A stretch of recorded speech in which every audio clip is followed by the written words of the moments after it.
தினமும் நாம் சாப்பிடுகிற அன்னத்திலே எத்தனையோ தோஷங்கள்.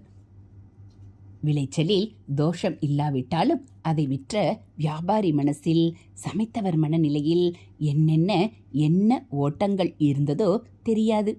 அந்த உணவு பண்டம் நமக்கு ஆகாரமாக வேண்டும் என்பது பகவான் இட்ட பிச்சை.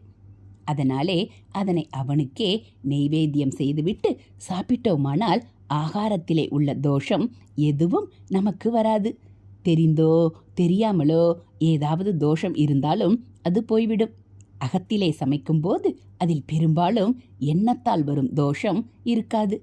ஸ்திரீகள் தினமும் சமையல் எல்லாம் முடித்துவிட்டு இரவு அடுப்பை துடைத்த பிறகு சிறிய கோலம் ஒன்றை போட்டு அடுப்பின் பக்கத்தில் உள்ள மேடையில் ஸ்ரீ அக்ஷயம் என்று அவரவருக்கு தெரிந்த பாஷையில் எழுதி வைக்க வேண்டும். இப்படி செய்யும்